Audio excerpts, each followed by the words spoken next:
بسم الله الرحمن الرحيم. حواسا كenya kakkabajamoo fi qaqqaali biyya keessaa fi biyya alaa gara tiktookiin messengeraan imootiin social media hunda irraan qilleensa irraan nu daawwattanii fi lafarraa hunda jalqaba irratti assalaamu alaykum warahmatullahi wabarakatuh. Eegaan akkana jedhe booda alhamdulillah baga rabbi as nu fide walitti nu fide bakki amma jirru kun studio Jaamiul Khayriiti. Media barakat kan qabanne isinii dhufne duraan dursee warri media barakaa ni wajjin wanti kun waan diini jettanii subscribe gootanii follow gootanii share gootanii like kennitanii yaada babbareedaa yaada dongoraa asis sirraadhu yaada immoo sirrii ta'e itti jabaadhu jettanii comment jala barreessitan like gootan share gootanii ulamaai waraabamuu jiru dabarfamuu jiru namirootiin geessan hundi galatooma rabbi jazaa isin haa kafaluun isin jechuu barbaada. Eegasiifuu ati obboleettii koo obboleessa koo waan share gootu laalladhu waan like gootu laalladhu waan follow gootu laalladhu maaliif beektaa sharein ati arra gootu ilaa yoo malqiyaamaa deema like ati arra gootu ilaa yoo malqiyaamaa deema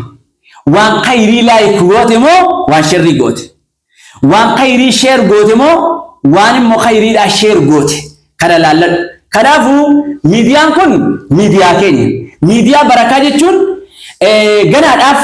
kaayyeeffatee magaalaa Jimmaa keessatti hundaa'ee haa ol ka'ullee malee Oromiyaa guutuu keessa akkasuma Itoophiyaa guutuu keessa hanga biyya alaatti kan kaayyeeffatee ol ka'edha.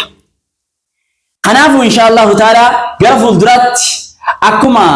ulamoota Jimma keessa jiran irra guddaa isaa daddabarsinee as keessatti bakka muhaadaraatti argamsiisu jirutti imala keenya gara sheeka keenya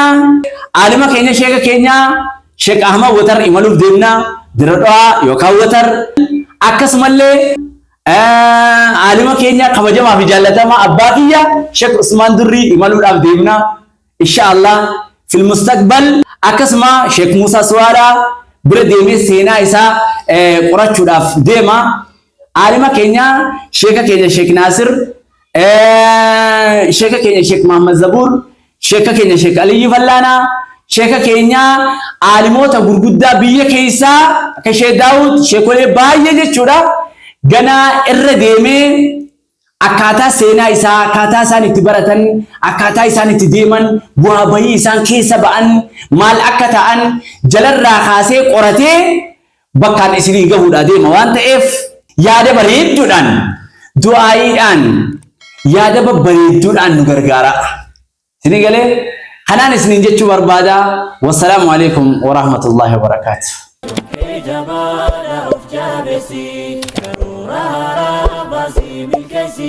Wana rahuju